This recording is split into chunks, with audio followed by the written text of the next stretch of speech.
It's not easy to quiet an active mind.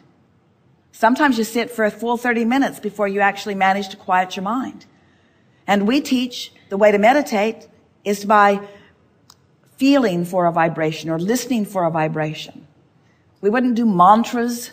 We wouldn't be trying to create during meditation.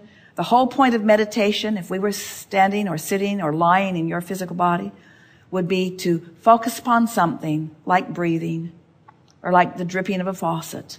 Just focus upon something so simple and so steady and so consistent. And we would just say to our mind, I know you have the ability to focus. Focus on that. And when our mind would wander, and it will, we would bring it back to that, and bring it back to that, and bring it back to that, and bring it back to that, until before you know it, you would begin to feel a detachment from your physical environment.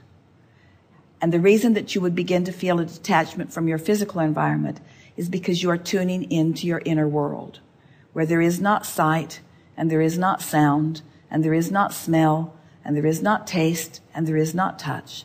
There's just a gentle feeling of well-being. And we would just rest with that. And then, if we are tempted to turn our attention to the well-being that we are feeling, we'd even withdraw from that thought. I don't even want to think about the well-being that I'm feeling. I just want to sit here in this sort of nothingness, in this pure slate. I just want to get back to the core of who I am, to the goodness of who I am, to the perfection of who I am, to the simplicity of who I am. I want to start my building from that place. Understanding that law of attraction will then add to that and add to that and add to that. Because when you start pure, what comes, it is our promise to you, it will move into exhilaration. But exhilaration without resistance is really what high flying is about, you see. That's where the inspiration comes.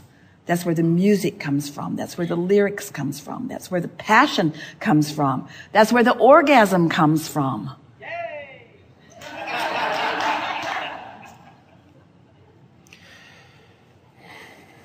I will try to see if I can go to the next level without losing the nothingness. I really love that. I think my biggest challenge in life is to be simple. Understand, we're not wanting you to reduce yourself to nothingness and stay there forever. We just want you to do it for 10 or 15 minutes every morning to sort of set the tone for the day. And then in an exercise or 2 or 3 during the day, just go to the general place of feelings like love and well-being or even fun. The best discussion that we've had today is with our friend who acknowledges that he's solid and stable while his partner is wanting to fly off into the new things. And we want both of those for you. But we just want you to stabilize first and then fly, and stabilize first and then fly and stabilize first.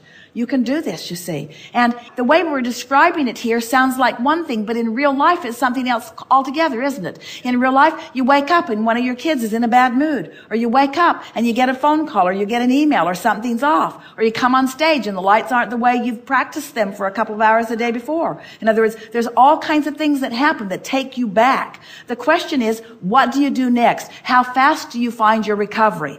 And your recovery from life is completely contingent upon how much basic, general, finding that core vibration that you've been doing. Because if you've got that to fall back on, then as life touches you in those uncomfortable ways, you can reach and find the stable vibration much more quickly, you see. We don't want you to meditate all the time. We don't want you to meditate more than about 15 or 20 minutes in a day. If you knew how much you wanted to be in these bodies, you would not be trying to get out of these bodies. But surely there's got to be something somewhere between discord and nothingness.